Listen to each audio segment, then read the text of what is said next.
Hello, my name is Andra Fernanda, and this is my evidence number 3.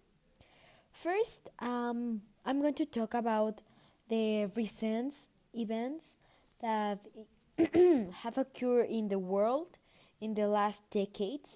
First of all, the invasion of Poland. It was in the first of September of 1939.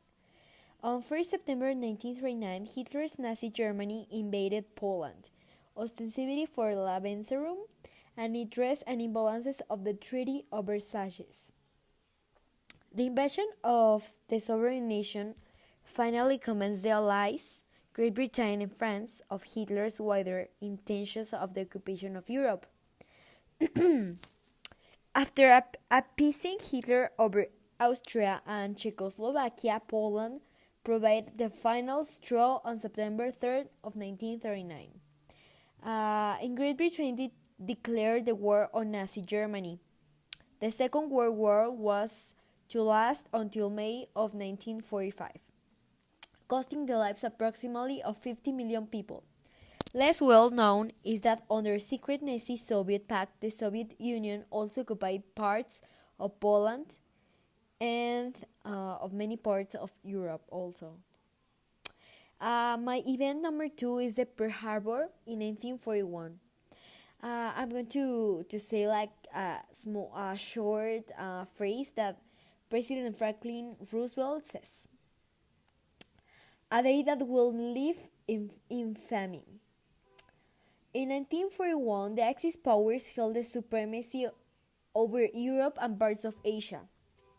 Great Britain stood undefeated, but without the strength to win against the overpowering enemy. The bombing of Pearl Harbor led the escalation of the war into the Pacific arena and also brought America into war with both Japan and Germany. My number 3, of course, is the atomic bomb in Hiroshima on August 6 of 1945. The U.S. atomic bombs of 1945 devastated the cities of Hiroshima and Nagasaki. The devastation finally brought the Japanese to surrender, bringing to an end of years of the costly Pacific War. The surrender of Japan had at one time seemed unthinkable, but the atomic bomb hastened the Japanese surrender. The atomic bomb had implications beyond just the end of the Second World War II. It just showed the world the potential devastation a Third World War could cause. The number 3 is the fall of Berlin Wall on November 9, 1989. For decades, the Berlin Wall had stood as the symbol of the Iron Curtain, splitting West and Eastern Europe. On the side, communist authoritarian states, on the other side, liberal democracies. The wall has been built to prevent the East German escaping into the West Germany, and in that many had been shot trying to escape. But more than anything else, its presence was symbolic. The fall of the Berlin Wall has an iconic moment when the Soviet Union gave up its grip on Eastern Europe. In the 50s and 60s, the Soviet Union has the thanks to quell the independence movements in Hungary and the Czechoslovakia. But this time, Mikhail Gorbachev, the proponent of perestroika, the Glasnost approved the request for freedom. Okay, these are my principal events of the last decades, and now I'm going to say the significance of some words. For example, globalization.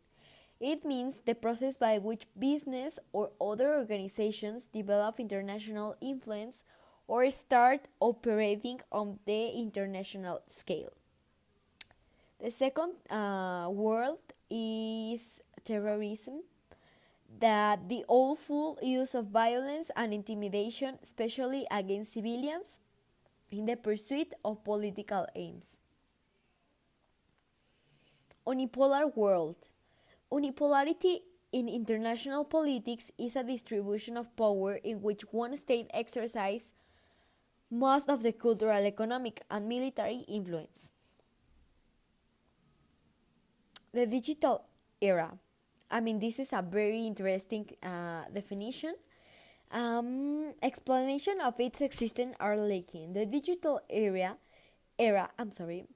is characterized by technology which increases the speed and breadth of knowledge turned over with the economic and the society.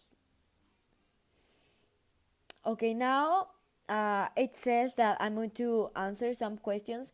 Here it's what I think about and what I read about it in the last topics, and also I did my own research. Why did globalization emerge? Okay, I think that the globalization emerged because many countries they don't have enough resources to have their own primary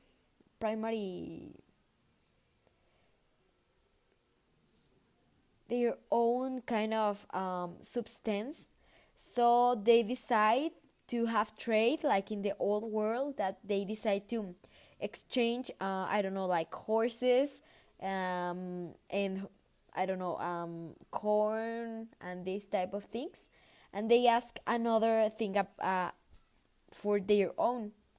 So this is the globalization has always existed, but in these decades there is they start to grow. So this means that everybody has the opportunity to enter to this globalization. In most cases, what caused the terrorist attack in the 20th century? Okay, this is a very I don't know, like strange question, because as all we know, the principal terrorist people is in the countries in war, for example, Iraq and Jerusalem, and also Palestine, and all these countries that are in war. So the terrorist attacks to other cities, I mean, they are just trying to give like people like an I don't know how to say it, but it's like to say, if you don't do what I'm asking you, many people is going to die, for example. And of course, this is the a bad way to solve things, because many people that has nothing to do with this, it's I don't know, dying and suffering. But I think the third reason, it's just a way to cause scare into the society, so some group can rule.